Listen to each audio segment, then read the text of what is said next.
Do I do my happy dance? Do your happy dance. This is my happy dance.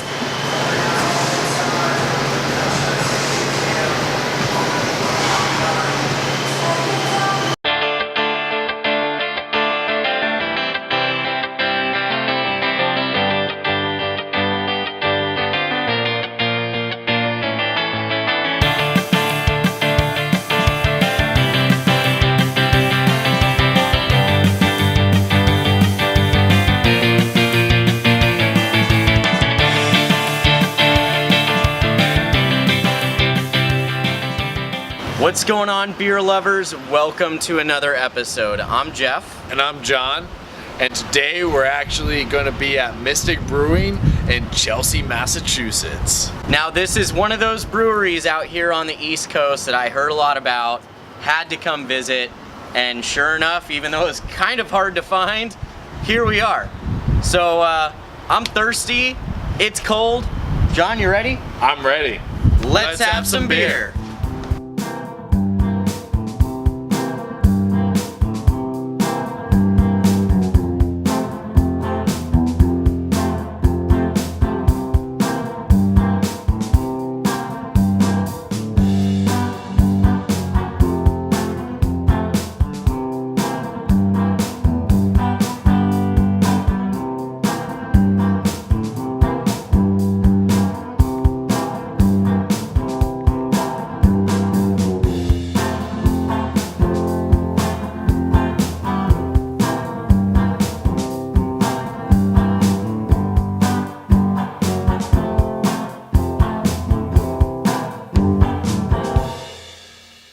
Alright guys, so here is your history lesson on Mystic Brewing.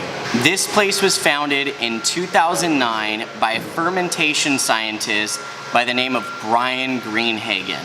Now, this guy knows beer.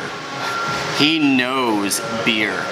And he decided to start this brewery out of his passion for brewing and just his knowledge behind it.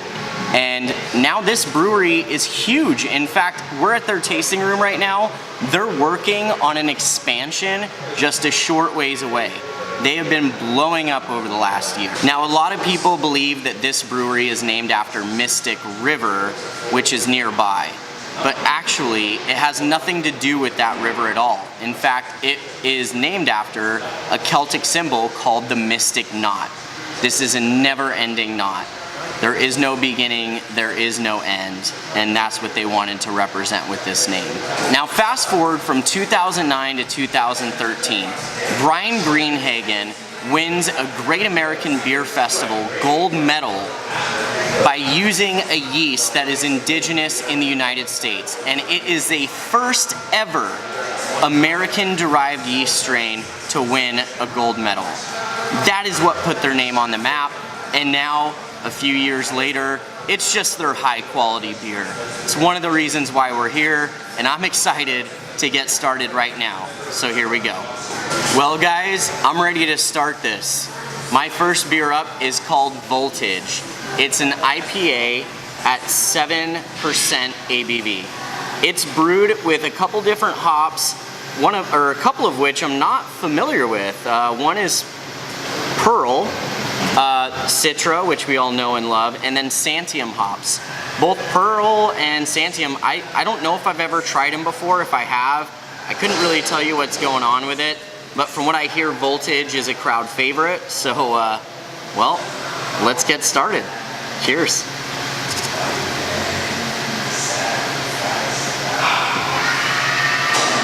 Oh, fantastic tropical notes on the nose. There's like melon, papaya, a lot of mango.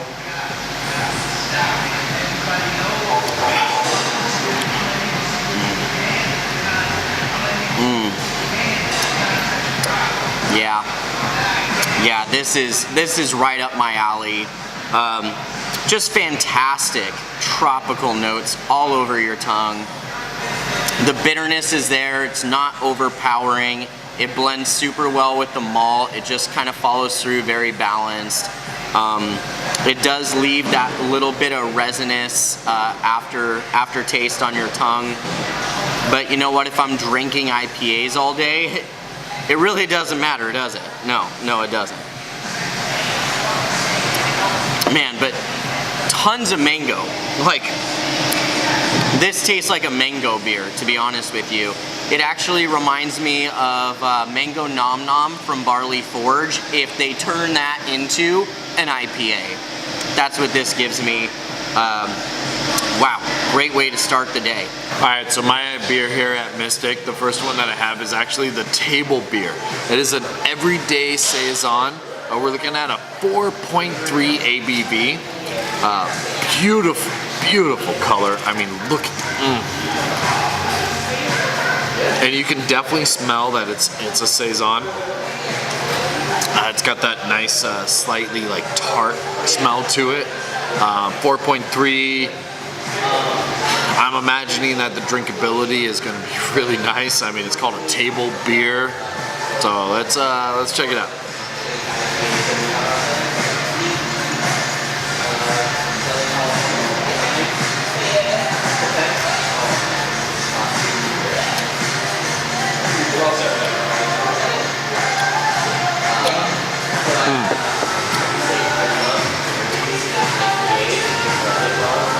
Slight sweetness, beautiful, clean, crisp, dry finish on this. Oh, this is beautifully done. So table beer, everyday Saison. I think that actually labels it perfectly.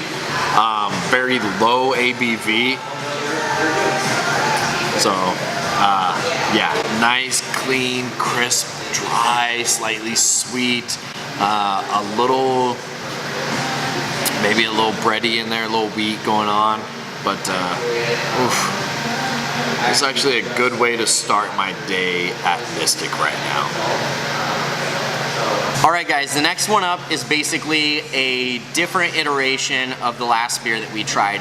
This is double dry hopped Voltage. This is also 7%, but it's double dry hopped with Citra, Pearl, Centium, and they added some Mosaic in this one, which I can't blame them. When you're dry hopping, Mosaic is like the go-to.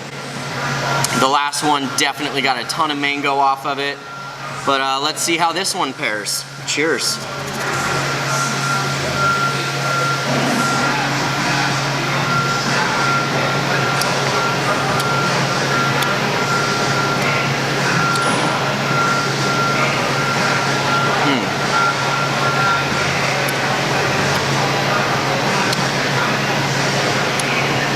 You know, this one definitely is not carrying that same mango characteristic as the last one. Still a lot of tropical flavors. Obviously, it's a lot smoother because they definitely dry hop the shit out of this thing. You're not gonna get the hop bitterness if you're doing it after the boil.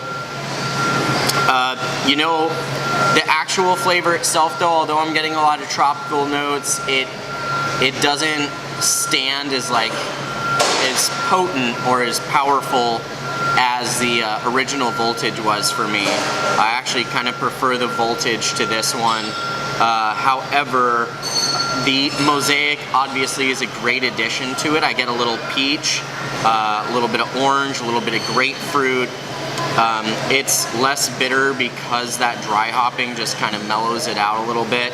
I mean, it's a good beer. Still prefer Voltage over this one though. All right, next up is the Saison Renaud. So this is actually going to be a provision style Saison. So it's kind of like a spin on the farmhouse ale.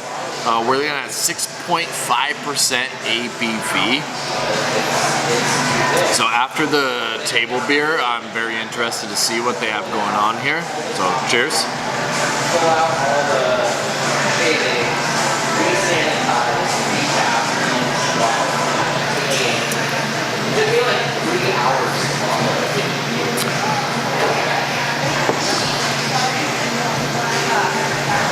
Definitely has a slight, almost like spicy, earthy feeling to it. It is very well done, clean, crisp body. even for a 6.5% ABV, it actually tastes less than that, so the drinkability is a little higher on it. If you're into saisons or even farmhouse ales, this is definitely something that you want to give a try. It's nice and dry on the finish, not overly hoppy in any way. Nice blend of malts and hops, and I believe they actually used a Pilsner malt in this beer, which it actually has a slight Pilsner feeling to it, but it's got a little spice to it and a little earth to it at the same time. Beautiful job. Well done. Now for all my basic bitch hipsters out there, guess what? I got the beer for you. This is called the Bumbleberry Frappe. It's a 7.5% IPA. It's brewed with, get this, lactose, raspberry, blueberry, marionberry, and it uses mosaic hops as its hop variety. First things first, color, awesome. So many blonde, orange, you know, those bright colors. We see them all the time. I always get excited when I see weird shit like this, especially when it's got IPA on the tag. This isn't a sour. It's not, you know, like some kind of like girly beer. This is an IPA. Well, I don't know. It's kind of brewed with berries. Well, I don't know. You know what? I'm gonna shut up and I'm just gonna drink. Cheers.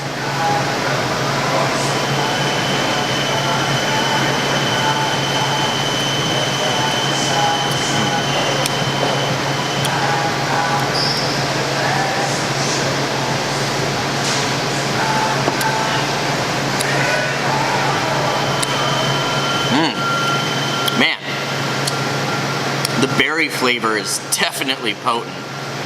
Marionberries, I've had them a few times. Don't know them well enough to really pick it out, but you definitely get that blueberry and the raspberry. It kind of, with that lactose, it kind of gives it that berry shake kind of feel to it, but you're still getting that bittering hops from the mosaic. This is probably not my beer, but I would say that if you have somebody that's into fruity, sweet beers, and you're trying to get them into IPAs, this would probably be a great intro beer for them. It's definitely drinkable. It's just, it's sweet. It's sweet. This is like a milkshake IPA, and it's not quite bitter enough for me. There's not quite enough malt presence to really get me excited. It's more on the sweet end than anything else. But you do know it's an IPA because you get that little bitterness from the mosaic, but you know, whatever. On to the next one. Okay, so next up is Aperture. And Aperture is the Belgium White Ale with Cordonner and orange peel. When I saw this on the menu, I was actually very excited about giving it a try. It's a 5% ABV, but it has a nice, beautiful yellow straw color going on to it. The mixture of the Cordonner and the orange peel, I'm very, very, very excited about it. So let's see what they got going on.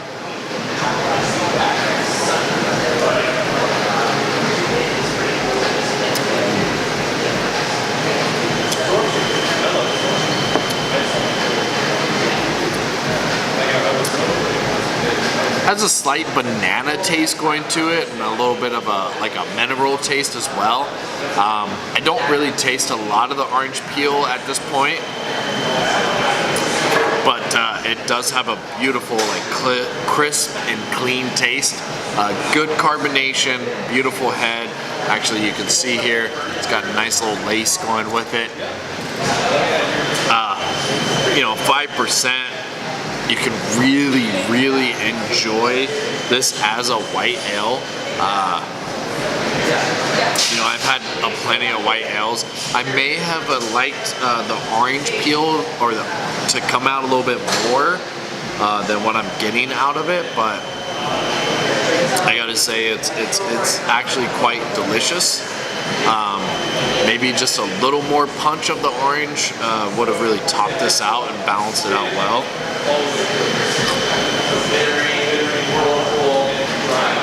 just want to get a second taste there. Yeah, I mean the fact that it says coriander and orange peel, I would have liked maybe a little bit more of like an orange peel taste or a little orange hit coming off of it. But still the flavors are beautiful with the mineral and the banana and the carbonation, clean, crisp taste coming off of it. 5% ABV, so it's not overly boozy. It's actually a perfect balance of everything that you would want with a white ale. Well guys, this one's gonna be a humdinger. It's called the Hum. It's a low frequency porter, whatever the hell that means, and it's at 7% ABV. It's nice to change up the IPAs and move to something a little bit darker, a little bit more brutish. I gotta say the head on this thing is beautiful. It's got a khaki head. It's actually been sitting here for a few minutes and it's still maintaining its shape. Yeah, let's dig in. Cheers. Oh. Wow. Oh yeah. Hold on. First, look at that lacing. Just look at that lacing. That is incredible. This has been sitting here for, I would say, at least 10 minutes at this point. For it to maintain that kind of shape and body is incredible. The beer itself. All right, so the beer itself, here's what I'll explain to you. This is not a sweet porter. This is a roasty, toasty, campfire fucking porter, man. This thing has got those dark roasted chocolate malts just coming right out at you. It's not super heavy, which I'm kind of surprised. 7%. I feel like 7% you'd really start getting into like that just thick porter mouthfeel. This doesn't have that. God, look at that lacing, man. It's still there. It's still there. That's incredible. You know what this beer reminds me of? Almost a year ago to date, I was in San Francisco with Justin, and we checked out this new brewery called 47 Hills, and they had an amazing, amazing beer just like this one, and it was just pure showcasing those just delicious malts. I mean, this is chocolate, it's roasty, it's smoky, this is so good. John's gonna be really mad that I drank this, but I'm trying not to drink anymore just so he can try some. What I will say is a suggestion to Mystic. I would love to try this with some coffee beans in the future, and I would really like to try it barrel aged. If you could barrel age this beer, I feel like it would just add a whole new complexity to it, and you know, bump up that ABV a little bit, maybe add a little bit more malts to it.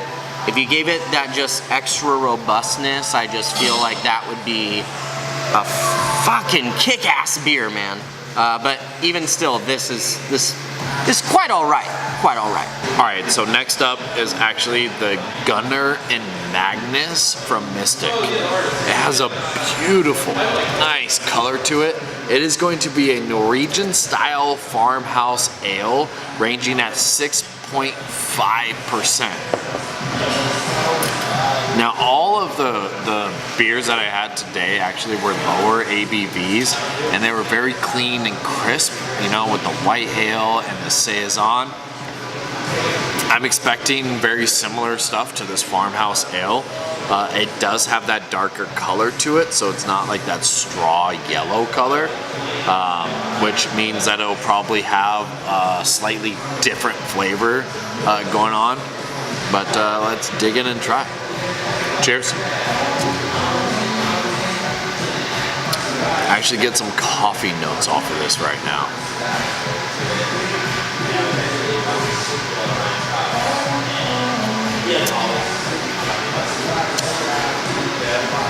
And I was absolutely right. Totally have beautiful coffee notes off of it. They're actually lingering a little bit on the end, which is cool. I actually enjoy that. I also enjoy the fact that it has this like piney, almost like earthy taste going to it.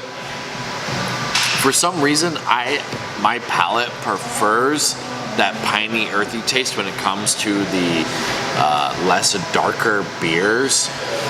So I enjoy having that like taste of wet dirt, earth in these types of beers, which is what I'm getting from this with a hint of coffee as well. It is very beautifully done for a Norwegian farmhouse ale. Clean, crisp. Like I said, though, it does linger a little bit on the palate. You get more of that coffee taste coming out than you do anything else with this right now.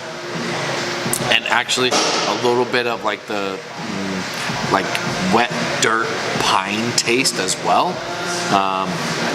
It's good. I enjoy it very much. So, all right, guys, we're down to my last beer, and this one is a special one. This is not on the draft list. This only comes in cans. It's called Enigma Position. It's an 8.3 single hopped double IPA, and it looks unfiltered and fantastic. I'm about to dig into this thing. I cannot wait. Oh, Mystic, I've traveled a long way. Oh, all right, I'm done.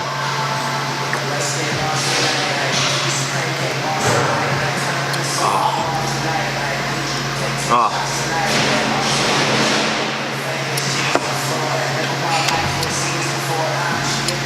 John wants to make fun of me so many times for IPAs. I am telling you, he's literally laughing his ass off over there.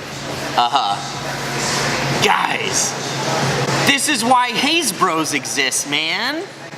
This shit is incredible. It's just fruity, it's tropical, it's got a fantastic body to it.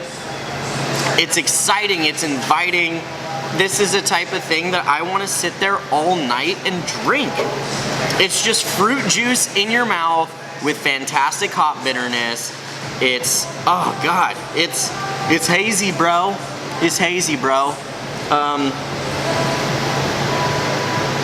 I really feel bad for a lot of my West Coast friends who stand in line for monkish beers. They go online to order those Bottle Logic beers, those Noble beers, all my favorite West Coast breweries.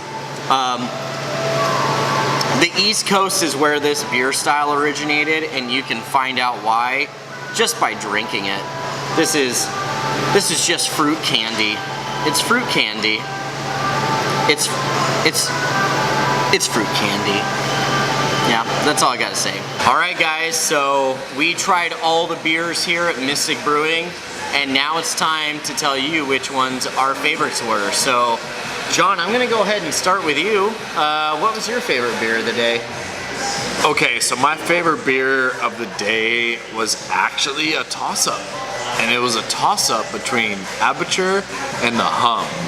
Now, they are actually completely different beers, but Mystic had a beautiful blend of each. Okay, I love my porters, and honestly, I actually do enjoy white ales. Like they're quite fantastic. Oh yeah, hell yeah. And so when it came down to it, I couldn't choose between the two, and so we actually went with both. You're a cheater, John. You're a cheater. And Jeff, what ended up being your favorite? Well, guys, I gotta tell you, there are some fantastic beers here at Mystic. Voltage was probably one of the greatest IPAs I've had of recent. I told you it reminded me of Mango Nom Nom from Barley Forge, and that's one of my favorite breweries. But it's like IPA version, which was awesome. So much fruity flavor. However, I gotta tell you, there were a couple that really, really stuck out. And one was the Hum, and the other one was the Aperture. Very different beers, and just like John, it's like, how do you pick? I don't know. For me, the Belgian wit style is really exciting to me because actually I'm planning on home brewing a beer that is going to be a Belgian wit with tea and lemon peel. So I'm enjoying that orange peel, that nice like clovey spice. It gets me excited. It gets me, you know, like gets my wheels turning, getting ready for that home brew. But at the same time, the porter is just incredible. It's dark, it's robust, it's smoky, it's oaky, it's chocolatey. It's just really good. And at the end of the day, I'm with John. I can't pick a favorite. I'm just gonna drink a both.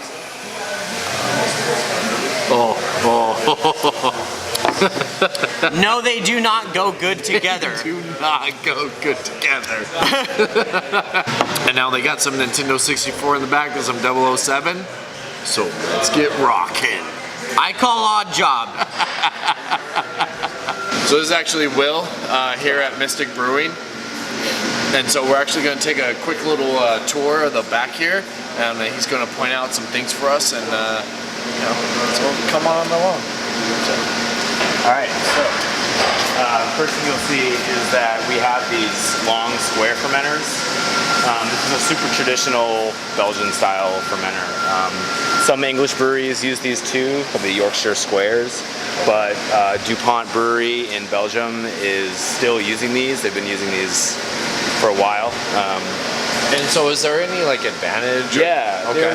I would say that the flavor profile we get out of these is a little bit different than the flavor profile we get out of a traditional like cylindro-conical fermenter. It's really well suited to saisons, and it's actually worked out really well for our hoppy beers too. So we don't really have any downsides. I mean, we don't crop yeast off of the tanks. We propagate yeast in those mini cylindro-conicals over there. But yeah, we really like what the square fermenters do for us. So. Nice. That's pretty cool. Yeah, and these low are 40 space, barrels. right? Yeah, You can almost stack those. We actually have these stacked on top of each other. Oh, you do? Yeah, but we took the top one down a couple months ago for cleaning purposes and for ease of access to ports and stuff. So yeah, it's a bit easier to work with when you have them on the ground. But yeah, we really like them. So this brew house, funny enough, Mystic didn't actually have its own brew house when we started. It was actually this is Hill Farmstead's brew house, but their old one at least. But we actually started contract brewing via Ipswich, so they would actually brew our wort. We'd stick it into one of those square fermenters over there, the 20-barrel fermenters, and then we'd truck it back down here.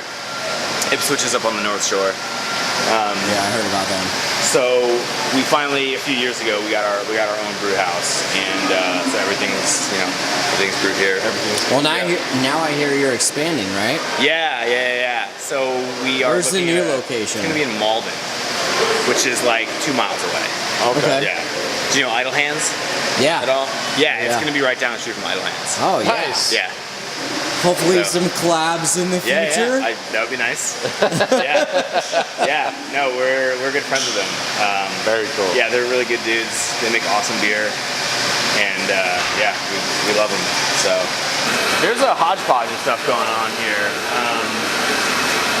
We basically have a combination of French oak, Hungarian oak, and some various bourbon barrels. Okay. So you can see like there's some Buffalo Trace barrels here. Those actually have sherry floor in them. Sherry floor is a sherry yeast, and we use that to ferment Entropy, which is our yearly release. It's an uncarbonated Belgian strong ale. It's like based around a Belgian strong ale. It's about 14.5%. Awesome. It's like port. It's really nice. So that sits in bourbon, and that sits in the sherry floor for a while. You see, we've got 2 more barrels there. Okay. And we get as many uses out of these barrels as we can. I mean, eventually we can't really use them anymore because they have nothing left to give, but we're still getting character out of them, so we like what it does.